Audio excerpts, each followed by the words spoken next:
আসসালামু আলাইকুম। স্বাগতম জানাচ্ছি বিবিসি নিউজ আন্তর্জাতিক সংবাদে। শুরুতেই সংবাদ শিরোনাম, এরপর দেখবেন বিস্তারিত। ইসলামাবাদে মুখোমুখি বৈঠকে যুক্তরাষ্ট্র ইরান। ইরানে অত্যাধুনিক অস্ত্র পাঠাচ্ছে চীন, মার্কিন গোয়েন্দাদের চাঞ্চল্যকর দাবি। তুখোর ৩ কূটনীতিকের নেতৃত্বে ইরানের ৭০ সদস্যের প্রতিনিধি দল। হরমুজ প্রণালীর দিকে এগিয়ে যাচ্ছে মার্কিন যুদ্ধজাহাজ। দর্শক, এতক্ষণ শুনছিলেন সংবাদ শিরোনাম। এখন বিস্তারিত। আপনি যদি ইসরায়েলের ধ্বংস চান, মুসলিমদের পাশে থাকেন, তাহলে চ্যানেলটি লাইক দিয়ে সাবস্ক্রাইব করে পাশে থাকুন। ইসলামাবাদে মুখোমুখি বৈঠকে যুক্তরাষ্ট্র ইরান। পাকিস্তানের ইসলামাবাদে আলোচনা শুরু হয়েছে ইরান ও যুক্তরাষ্ট্রের প্রতিনিধি দলের মধ্যে। পাকিস্তান সরকারের বরাতে বিবিসি জানিয়েছে, শনিবার ১১ এপ্রিল স্থানীয় সময় বিকেল ৪টায় এই আলোচনা শুরু হয়। তবে বৈঠকটি কী ধরনের কাঠামো অনুসরণ করে অনুষ্ঠিত হচ্ছে সে বিষয়ে এখনও স্পষ্ট কোনো তথ্য নেই। সূত্রগুলো বলছে, প্রাথমিক পর্যায়ে পাকিস্তানি কর্মকর্তাদের মাধ্যমে দুই দেশের মধ্যে বার্তা আদান-প্রদান হবে। ইতিবাচক অগ্রগতি হলে পরবর্তীতে সরাসরি আলোচনাও হতে পারে। এ নিয়ে আনুষ্ঠানিকভাবে কিছু না বললেও সরকারি সূত্রগুলো বিবিসিকে জানায়, পাকিস্তান কর্তৃপক্ষ ইরানি ও মার্কিন প্রতিনিধি দলের মধ্যে সরাসরি আলোচনা আয়োজনের চেষ্টা চালিয়ে যাচ্ছে। উল্লেখ্য, যুক্তরাষ্ট্রের প্রেসিডেন্ট ডোনাল্ড ট্রাম্প ৮ এপ্রিল ঘোষণা দেন, পাকিস্তানের প্রধানমন্ত্রী শাহবাজ শরীফ ও ফিল্ড মার্শাল আসিম মুনিরের সঙ্গে তার কথোপকথনের ভিত্তিতে তিনি ইরানের ওপর বোমা হামলা ও আক্রমণ ২ সপ্তাহের জন্য স্থগিত করছেন। এ প্রেক্ষাপটে শাহবাজ শরীফ এক বার্তায় লেখেন, গভীর বিনয়ের সঙ্গে আমি আনন্দের সংবাদ জানাচ্ছি যে ইরান ও যুক্তরাষ্ট্র তাদের তাৎক্ষণিক যুদ্ধবিরতিতে সম্মত হয়েছে। এদিকে আলোচনার জন্য একটি ১০ দফা প্রস্তাব দিয়েছে ইরান। এ প্রস্তাবের বিষয়গুলো মেনে নিলেই সরাসরি আলোচনায় বসবে বলে জানিয়েছিল ইরানি প্রতিনিধি দল। ইতোমধ্যেই বিভিন্ন চুক্তি লঙ্ঘনের অভিযোগে দুই পক্ষ পরস্পরের দিকে আঙুল তুললেও উভয় দেশের শীর্ষ পর্যায়ের নেতারা আলোচনায় ইতিবাচক ফলের আশা প্রকাশ করেছেন।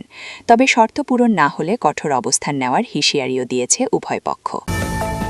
ইরানে অত্যাধুনিক অস্ত্র পাঠাচ্ছে চীন, মার্কিন গোয়েন্দাদের চাঞ্চল্যকর দাবি। আগামী কয়েক সপ্তাহে ইরানে অত্যাধুনিক আকাশ প্রতিরক্ষা ব্যবস্থা পাঠানোর প্রস্তুতি নিচ্ছে চীন। মার্কিন গোয়েন্দা সংস্থার প্রতিবেদনে এমন তথ্য পাওয়া গেছে বলে দাবি করেছে একাধিক সূত্র। আজ শনিবার ১১ এপ্রিল গোয়েন্দা সংশ্লিষ্ট একাধিক ব্যক্তির বরাতে সিএনএন জানায়, ইরান এ যুদ্ধবিরতিকে একটি সুযোগ হিসেবে ব্যবহার করছে। যুদ্ধবিরতির এই সময়ে নিজেদের গুরুত্বপূর্ণ বিদেশি অংশীদারদের সহায়তায় ইরান কিছু নির্দিষ্ট অস্ত্র ব্যবস্থা আবার মজুত করছে। প্রতিবেদনে আরও বলা হয়, প্রকৃত উৎস আড়াল করতে বেইজিং তাদের অস্ত্রের চালান তৃতীয় দেশের মাধ্যমে ইরানে পাঠানোর ব্যবস্থা করছে। বিশ্লেষকরা মনে করছেন, চীন যদি সত্যি ইরানকে অস্ত্র সরবরাহ করে তাহলে তা চলমান যুদ্ধে উস্কানি হিসেবে বিবেচিত হবে। এদিকে চীনের দাবি, পাকিস্তানের মধ্যস্থতায় ইরান ও যুক্তরাষ্ট্রের মধ্যে এ যুদ্ধবিরতিতে তারা সহায়তা করেছে। উল্লেখ্য, ১ মাসের বেশি সময় ধরে যুদ্ধ চলার পর পাকিস্তানের মধ্যস্থতায় যুক্তরাষ্ট্র ও ইরানের মধ্যে ২ সপ্তাহের যুদ্ধবিরতি চলছে। গত মঙ্গলবার এ যুদ্ধবিরতি শুরু হয়।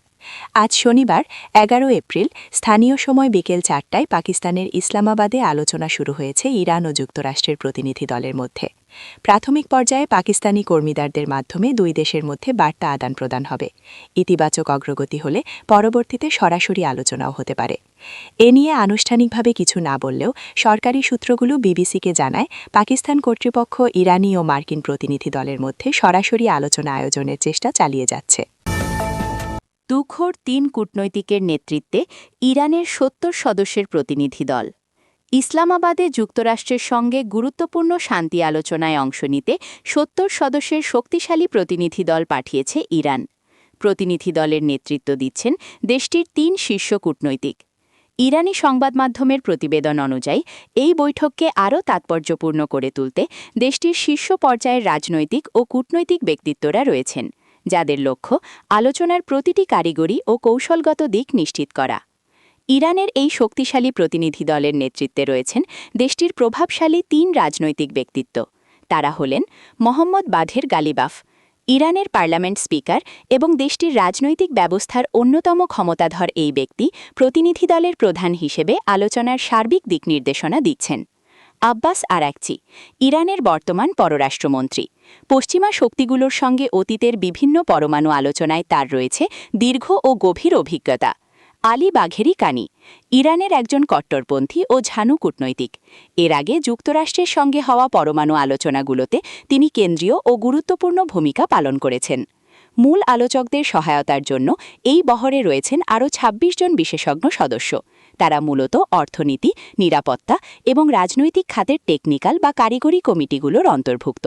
আলোচনার টেবিলে প্রয়োজনীয় পরামর্শ ও তথ্য দিয়ে মূল নেতাদের সহায়তা করাই তাদের প্রধান কাজ।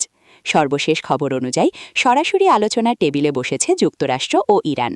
পাকিস্তান সরকারের সূত্রের বরাত দিয়ে ব্রিটিশ সংবাদ মাধ্যম বিবিসি নিশ্চিত করেছে, ইসলামাবাদে বর্তমানে যুক্তরাষ্ট্র, ইরান ও পাকিস্তানের মধ্যে ত্রিপক্ষীয় মুখোমুখি বৈঠক চলছে। হরমুজ প্রণালীর দিকে এগিয়ে যাচ্ছে মার্কিন যুদ্ধজাহাজ।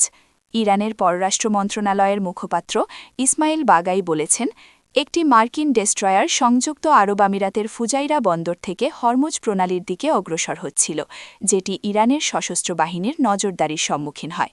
এ তথ্য দ্রুত পাকিস্তানে থাকা ইরানি আলোচক দলকেও জানানো হয়। শনিবার ১১ এপ্রিল এক প্রতিবেদনে এ তথ্য জানিয়েছে ব্রিটিশ সংবাদ মাধ্যম বিবিসি।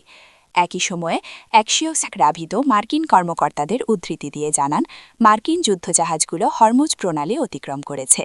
যদিও ইরানের তাসনিম বার্তা সংস্থা এক অজ্ঞাতনামা কর্মকর্তার বরাতে প্রতিবেদনের এই তথ্যটি অস্বীকার করেছে। মেরিন ট্রাফিক ও ভেসেল ফাইন্ডারের তথ্য বিশ্লেষণ করে বলেন, আমরা দেখেছি মার্কিন যুদ্ধজাহাজ ইউএসএস মাইকেল মার্ফি আজ দুবাইয়ের জেবেল আলী বন্দর থেকে যাত্রা শুরু করে হরমুজ প্রণালীর পশ্চিম অংশের কাছাকাছি পৌঁছেছে। মেরিন ট্রাফিকের তথ্যানুযায়ী জাহাজটির গন্তব্য দেখানো হয়েছে সিঙ্গাপুর।